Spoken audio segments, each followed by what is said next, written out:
Good morning and happy Monday. I'm Hannah Perkey with Evelo Team Keller Williams Realty, joined by Bob Warner here. And we are here to bring you your monthly market update, letting you know what's going on in central Indiana. So we will jump right in. Bob, can you tell me what's been happening in the local housing market here in September? Yeah, absolutely. We always try to take a look at this each month to keep everyone updated. Been doing it for a while, kind of the same format. First up is that median sales price. So we still saw an increase there over 2024. We ended just under 310,000, which was up about 4% from last year, sort of in line with what we were expecting to see this year. Next up is that median days on market. So we are continuing to see that rise for a number of different reasons. Listings are staying on a little bit longer. There's more listings. So we've seen that go up. The total number is lower, only a difference of 5, but when you look at a percentage, it's pretty significant at 35.7. But you also see the last few years, we kind of have these curves where we go up and down and up and down. I always describe it to people like a roller coaster hill, and you can kind of see we have followed that pattern the last few years, minus when we were really crazy from 2020 to 2022. And then that month supply of inventory, similar, we see peaks and valleys go up and down again, and we're sort of back in that peak and valley. So we ended the month at 2.5 months supply. Again, a balanced market historically has been considered about a 4 to 5 month supply. By today's standards, we might see that be a little bit more at 3 or 4 months. So we're maybe approaching that a little bit, depending on where we end up. But we were at 2 months last year and 2.5 months this year. The next one in kind of the first batch of slides here is that percent of list price received. So we always try to take a look at that. So on average, the listings in our greater central Indiana market are still selling for 97.9% of list price. That's pretty close to where we were this time last year, ending at 98.3. So a little bit of a drop, but staying pretty consistent there. Okay, sounds good. All right. What additional items have you been tracking just to look at shifting market for people who are, maybe just coming into that insight that the market's changing? What sort of things can they be watching as well? Yeah, so there's a few different things we've been tracking for a while. Hit into those. First up is that active inventory. So we ended September at 6,928 units.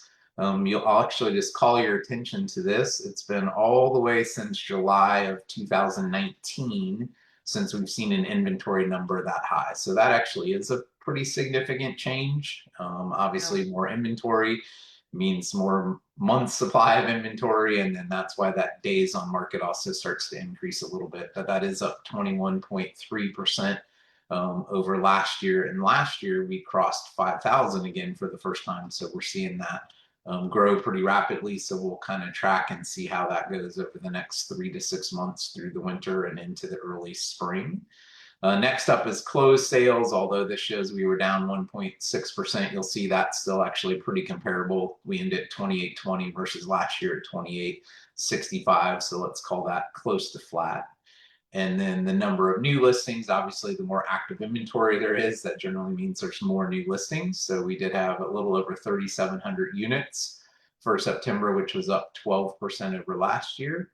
And then one of the ones we like to take a look at again is similar to the average list price we see. We still like to know what percent of homes are selling for over list price. So we're starting Mhm. to see this dwindle, but still we ended at 16% of the homes in September sold for over list price, which was down a little bit from where we were last year at 16.8%. And again, we talk a lot about how real estate is very local and very hyper local. So there are certainly Mhm.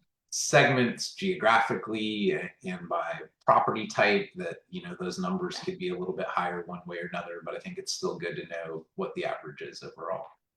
Absolutely. And that's something we can drill in. If you're thinking about selling, we can pull these reports and analyze the data for you in a much more narrow perspective.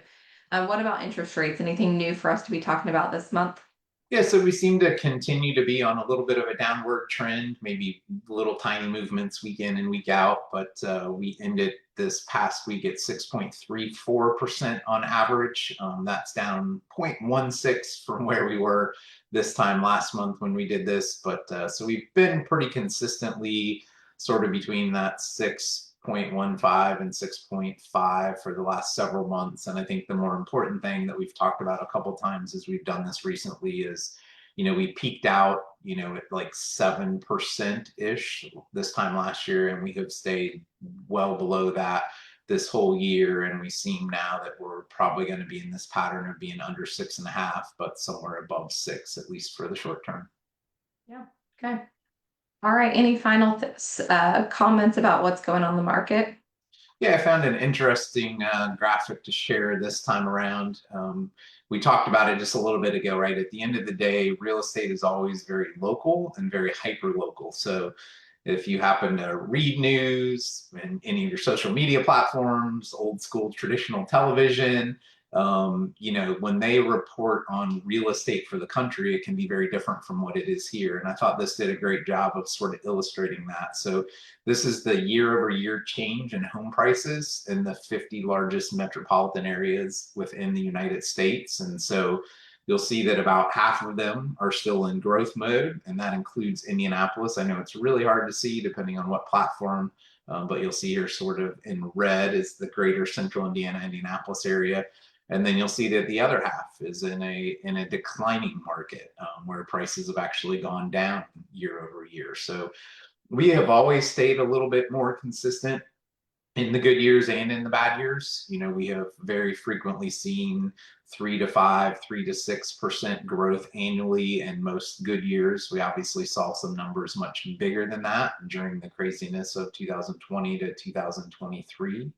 And should we hit a little bit of a glitch, typically our prices stay, in a declining area of 2 to 4%, where you'll see some of these areas like Tampa, Florida is down almost 7% year over year.